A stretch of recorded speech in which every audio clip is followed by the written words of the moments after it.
Bom dia, irmãos. Sejam todos bem-vindos à nossa escola dominical. Hoje nós estudaremos juntos a lição número 8, que tem como tema um convite à adoração. Conforme os irmãos podem perceber, eu estou com uma irritação no meu olho e ela vem desde sexta-feira, já estou medicado, mas ela ainda deixa o inconveniente do olho inchado. Se Deus quiser, logo ela vai passar. Nós vamos compartilhar a tela e assim os irmãos poderão acompanhar o desenvolvimento da nossa lição através do PowerPoint que nós preparamos para esta lição.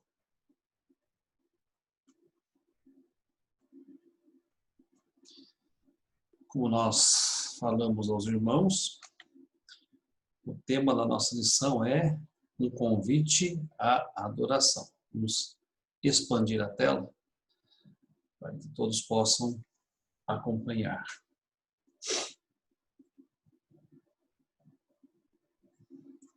O texto básico é Isaías, capítulo 1, versículos 10 a 20. Nós não leremos todo este texto, mas convidamos os irmãos a que abram a palavra em Isaías, capítulo 1, e mantenham aberta os versículos que nós estudaremos, são os versículos 10 a 20. Eu vou ler apenas o 18 ao 20. Diz assim a palavra.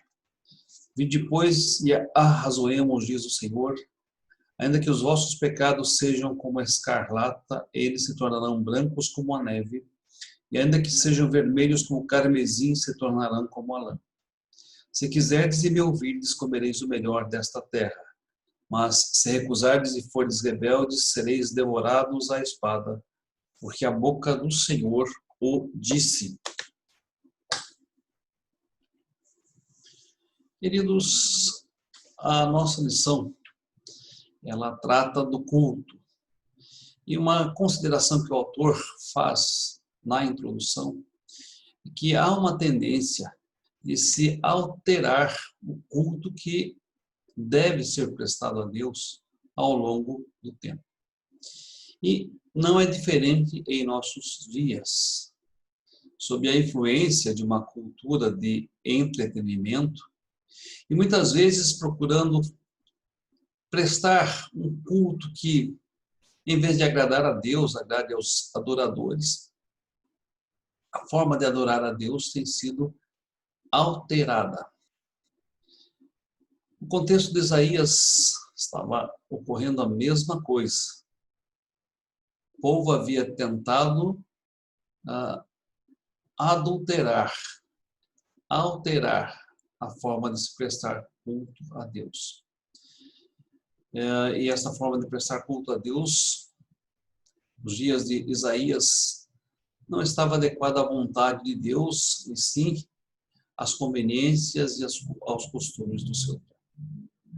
Considerando essa tendência humana, presente lá nos dias de Isaías e também presente nos nossos dias, que busca alterar ou adulterar o culto para se adequar às conveniências do tempo, para se adequar às conveniências dos adoradores, há uma pergunta. Como deve ser prestado esse culto? Como o nosso Deus deve ser cultuado? Que a Bíblia nos ensina a esse respeito. O primeiro ponto da nossa lição, ao tratar deste assunto, afirma: o Senhor é Deus. Isaías foi um profeta em tempos difíceis. Ele profetizou nos reinados de Uzias, Jotão, Acás e Ezequias, em Judá. E o período da sua profecia compreende os anos 792 a 686 a.C. É no período de altos e baixos, considerando que o reino de Judá teve mais reis que andaram segundo o coração de Deus do que o reino do norte.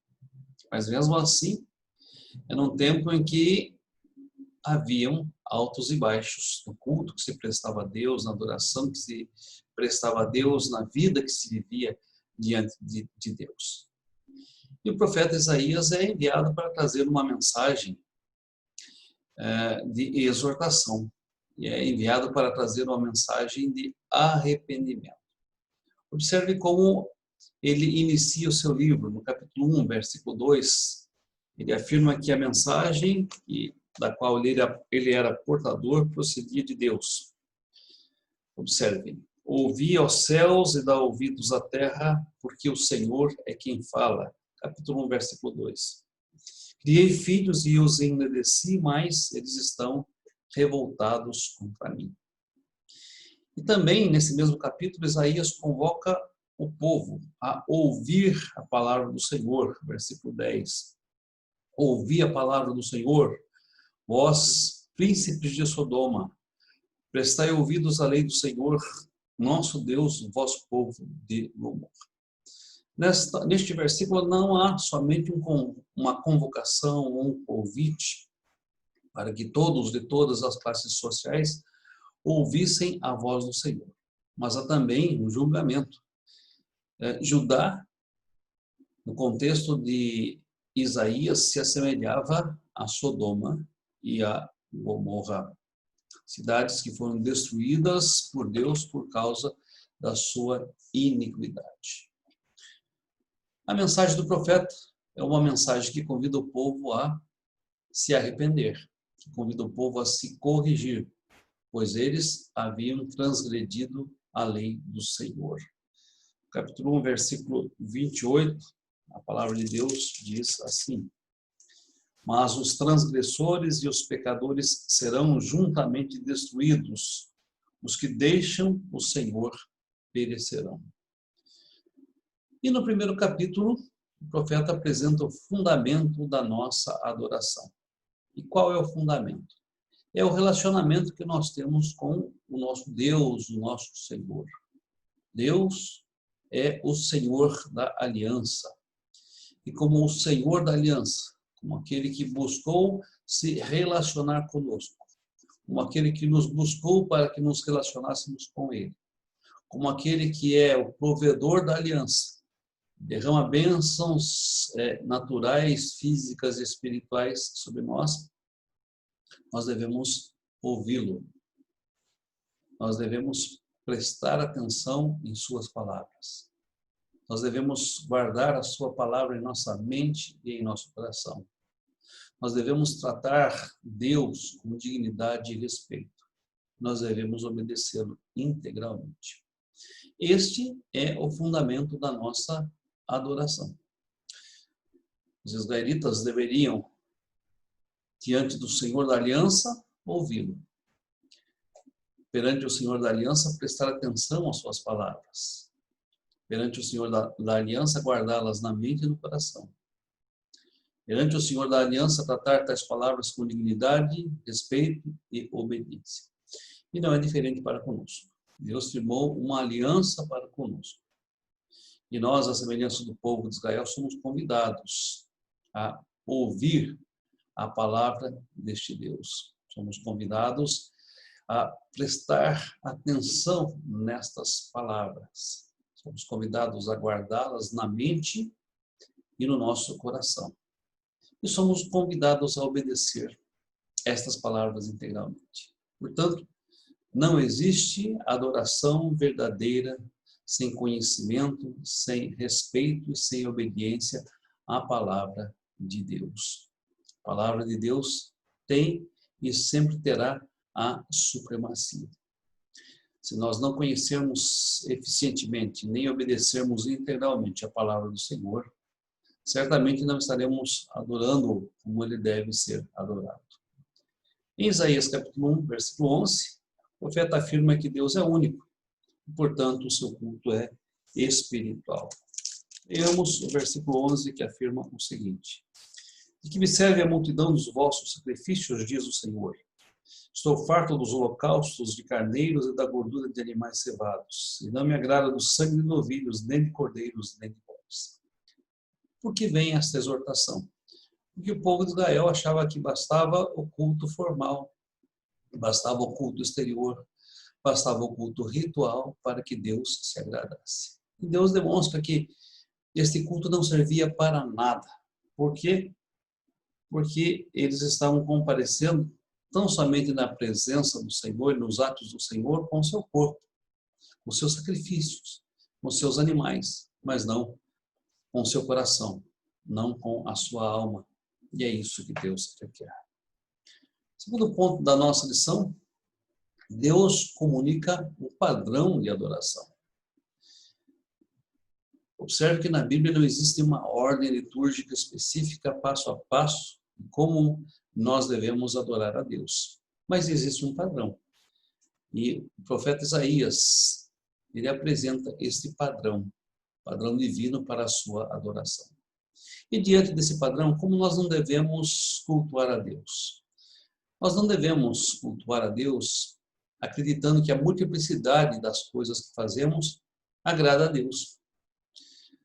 O povo de Israel multiplicava os seus sacrifícios, multiplicava as festividades, comparecia em todas elas, mas estavam agradando o Senhor? Evidentemente não estavam agradando o Senhor.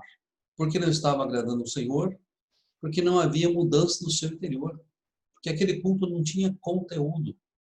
Portanto, o culto não pode ser composto apenas de formas ritualísticas, não pode ser composto apenas da forma exterior, mas o culto deve ser um culto que tenha procedência do nosso interior, um culto que tenha conteúdo, um culto que seja fruto de lábios que confessem verdadeiramente a Jesus Cristo como Senhor.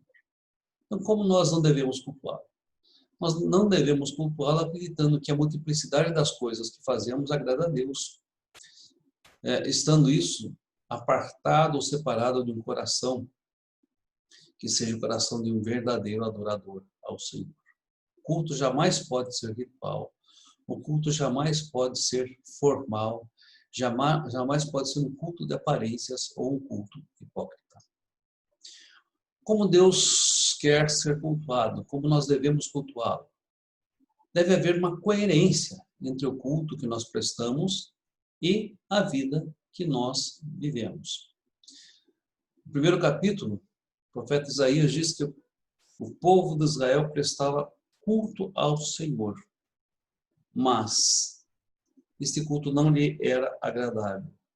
E por que esse culto não lhe era agradável? Porque havia uma incoerência entre o culto que eles prestavam a Deus e a vida que eles viviam diante de Deus. Eles prestavam culto, mas não faziam bem. Prestavam culto, mas não atendiam aos princípios da justiça. Prestavam culto, mas não repreendiam ao opressor. Prestavam culto, mas não defendiam o direito da viúva e das viúvas e dos órfãos. Prestavam culto, mas não se importavam com os pobres. Observem o que diz Isaías no capítulo 1, versículos 16 e 17. Lavai-vos, purificai-vos, tirai toda a maldade dos vossos atos diante dos meus olhos. Cessai de fazer o mal. Aprendei a fazer o bem, atendei à justiça, repreendei ao opressor, defendei o direito do órfão, pleiteai a causa das viúvas. É interessante que esse texto apresenta o aspecto social da nossa adoração. Esta coerência entre o culto que nós prestamos e a vida que nós vivemos não é só a nossa vida espiritual diante de Deus, mas a nossa vida comunitária e social, a vida que nós vivemos diante dos outros. Portanto, cuidar das viúvas, dos órfãos, repreender ao opressor faz parte do culto espiritual que nós oferecemos a Deus. E se nós, então, percebermos que o nosso culto não está adequado aos padrões da palavra de Deus, o que nós precisamos fazer? Primeiramente, arrependimento. E só existe arrependimento quando nós tomamos consciência de onde estamos e essa consciência gera profunda dor, profunda tristeza em nosso coração. E devemos, por outro lado, nos convertermos. E a conversão só se dá quando nós mudamos de vida, quando nós mudamos de atitude. Mas observem quando nós mudamos de hábitos. Porque às vezes as mudanças de atitude se dão temporariamente, esporadicamente, espasmodicamente, mas não se tornam hábitos. Alguém já disse que um hábito se estabelece tão somente depois de ser praticado por um longo período de tempo. Dizem os especialistas que pelo menos 20 dias. Então, a mudança de nossos hábitos é uma mudança que deve ser marcada por constância, por perseverança e realmente por efetiva transformação. Terceiro ponto, o Deus que adoramos. E aqui é importante destacar que do conhecimento que nós temos de Deus depende a adoração que nós prestamos a Deus. Portanto, é preciso conhecer o Deus que nós adoramos e conhecê-lo com profundidade, através da palavra que ele nos revelou. Essa palavra pertence a nós e aos nossos filhos. São as coisas que Deus descobriu aos nossos olhos.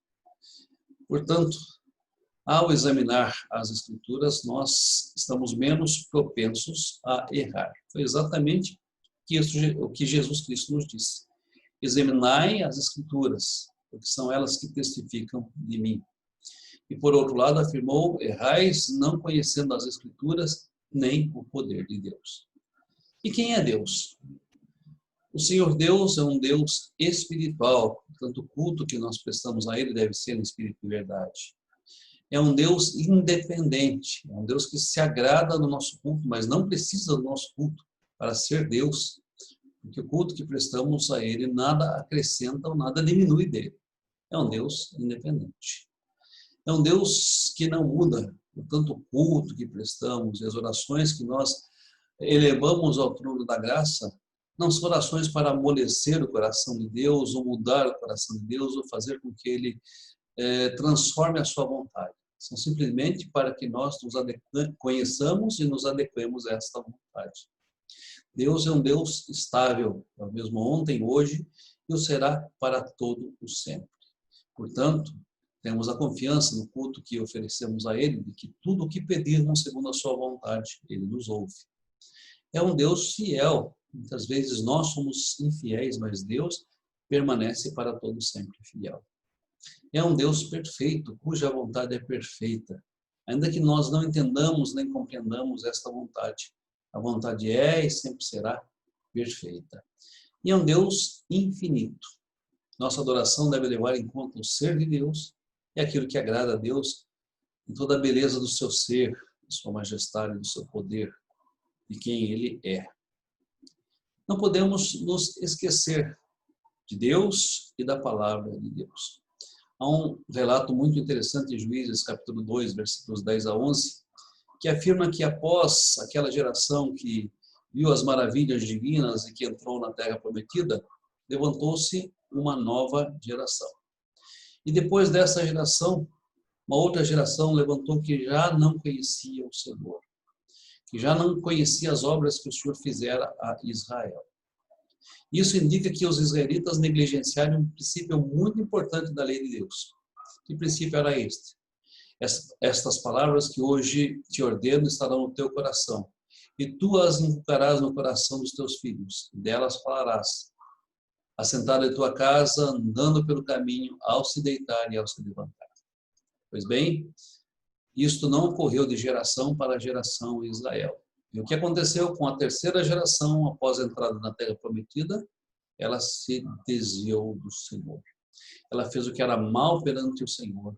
Ela serviu aos Baalins. Portanto, Deus que eu e você servimos não pode ser esquecido. E as suas palavras devem ser ensinadas de geração em geração.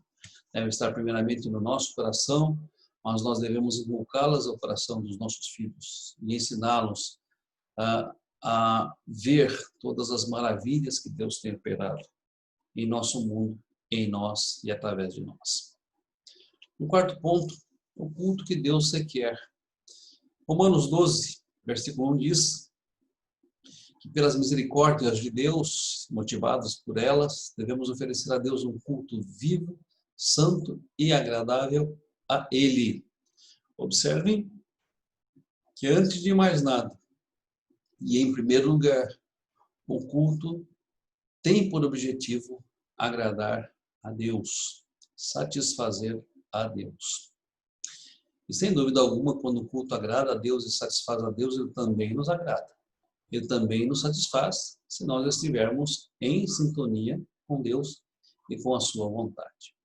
E esta recomendação de Paulo em Romanos 12:1 se refere à nossa vida pessoal, mas também à nossa vida comunitária. O culto que nós prestamos a Deus deve ser fruto do conhecimento que nós temos de Deus. Foi isso que Jesus disse à mulher samaritana.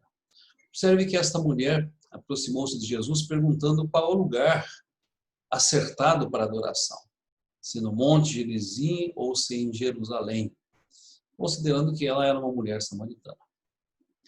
Os samaritanos adoravam no Monte Gerizim, os judeus lá em Jerusalém. E ela propõe então uma questão teológica a Jesus. Qual é o local correto de se adorar? E Jesus dá uma resposta magistral a essa mulher. Longe de lugares, a adoração verdadeira, ela procede de pessoas. E Jesus afirma, haverá um tempo, já chegou, onde os verdadeiros adoradores adorarão ao Pai em espírito e em verdade. A adoração oferecida a Deus requer santidade. Não podemos nos aproximar, nem podemos nos apresentar diante de Deus de qualquer forma, de qualquer maneira. É por isso que Isaías afirma que Deus já não suportava a iniquidade associada ao ajuntamento solene. É por isso que Isaías convoca o povo ao arrependimento. O texto que nós lemos faz este apelo. Vinde, pois, e arrazoemos e conversemos, diz o Senhor. Ainda que os vossos pecados sejam como escarlata, eles se tornarão brancos como a neve. Ainda que sejam vermelhos como carmesim, se tornarão como a lã.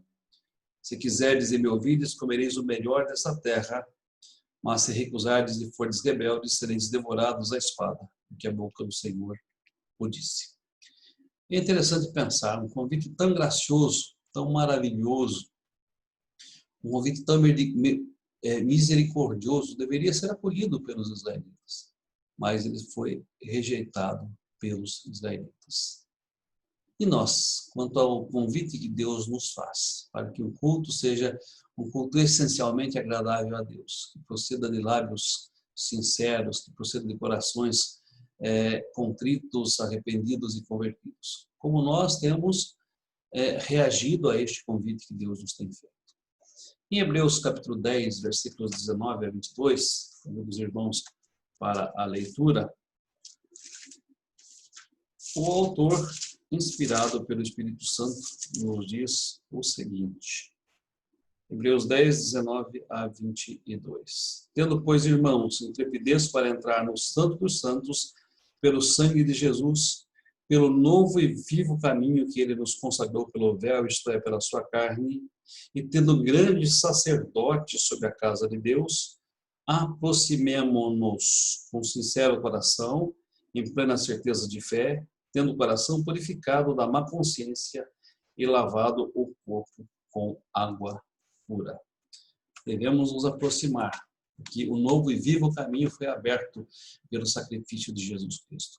Eu e vocês temos acesso ao trono da graça. Nós podemos nos adentrar ao grau mais profundo de intimidade com Deus, que é o Santo dos Santos. Mas não podemos nos achegar a este lugar de qualquer forma, de qualquer maneira. Devemos apresentarmos-nos em santidade, com um coração sincero diante de Deus. Concluindo, você conhece o Senhor a ponto de adorá-lo corretamente? Você oferece a Deus um culto segundo a sua palavra? Sua família tem cultuado a Deus de forma correta? Que Deus abençoe a você, Deus abençoe a sua família, que desse domingo todos sejam guardados e amparados pelos braços amorosos do nosso Pai. Deus abençoe. Até mais, às 20 horas, com a nossa live, se assim Deus nos permitir.